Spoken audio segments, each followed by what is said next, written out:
here coming to you with our virtual sensory session for the week. I'm really sorry that I missed you guys last week.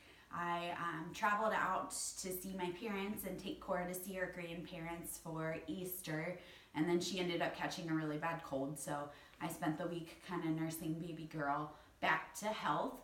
But we're good now, so I'm happy to be back with you again this week with another virtual sensory session. So you'll need a couple of things for today's session. The first thing you're going to need is some water bottles, or if you have some bowling pins or just plastic cups, is something that we can roll into to knock over. You'll need 3 to 5 of them, so I've got 3 water bottles that I'm going to use. The second thing you'll need is a blanket of some sort or a towel. We're going to use it to wrap up like a burrito. And the last thing you'll need is a small ball. You can use a playground ball or a soccer ball or a basketball or a volleyball. I'm using one of Cora's baby balls. That's all I have around the house today. So any just kind of small ball. And this is, you'll be doing some soccer that we can do either inside or outside. So whatever works best for you. That's all you're going to need for today. So we'll go ahead and get started. First thing we're going to use is those water bottles or bowling pins. And always, these activities are not meant to substitute for individualized treatment planning by an occupational therapist. Somebody that's working with you individualized always comes before any advice or ideas that I give to you, as they can adapt that plan to best meet your child's needs.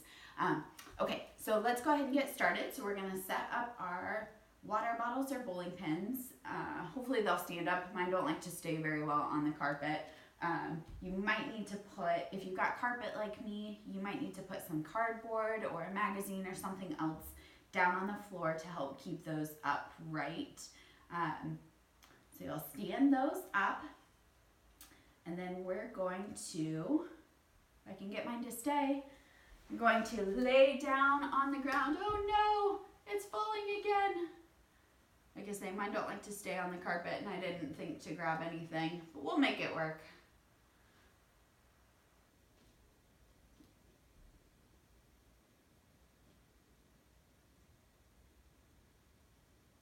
So once you get them to stand up, you're going to lay down on the ground and roll, roll, roll, and knock them all over.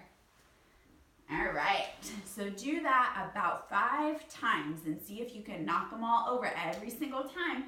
And you can play with putting them close together or putting them really far apart, so you have to roll in a bunch of different directions to knock them over.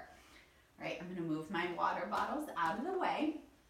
And the next thing we're going to do is we're going to get out our blanket. So you're going to spread that all across the floor.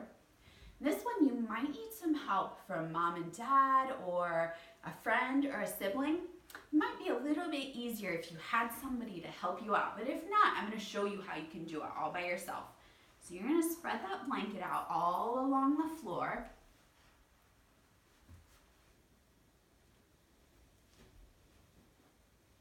And come lay down on one side of your blanket. You're going to grab the corner while you're laying down and roll, roll, roll until you're made into a little human burrito. So sometimes being wrapped up like this can feel really, really nice. It can help you to feel a little bit more calm. So you might just want to hang out in your little human burrito for a little while. If not, if you're ready to come out, go ahead and roll the other direction. And then you're free again. So that's something I like to use if I'm feeling a little anxious or I'm feeling a little scared. Sometimes it makes me feel a little bit better to be wrapped up snug like a human burrito. All right, I'm going to fold my blanket up and get it out of the way.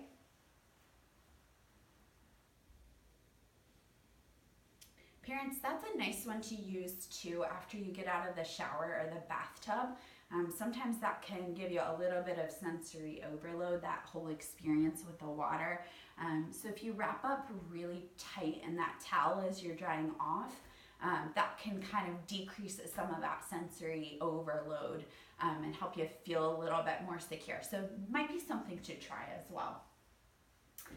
Okay, next thing we're gonna do, since last week was Easter and I missed you guys, we're gonna do some bunny hops. So we're gonna come up off the floor. We're gonna do 10 bunny hops. Now bunny hops are a little bit different than the frog jumps we did last week. We're not gonna come quite as low on the ground. So we're just gonna hop like this.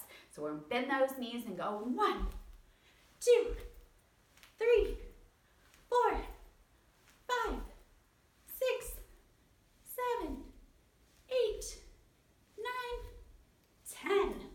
Okay, last thing that we're gonna do today, we're gonna play a little Ring Around the Rosey. So this might be a song that you've heard before, and this is certainly something that you can do by yourself or with a friend or a parent. Okay, so we're gonna go, ring around the rosy, pocket full of posies, ashes, ashes, we all fall down. All right, guys, that was your virtual sensory session for this week. You can do those activities in the order that I did them, or you can do them kind of by themselves, or you can do them in different order. But I hope you have a great time, and I will look forward to seeing you guys next week. Have a great day.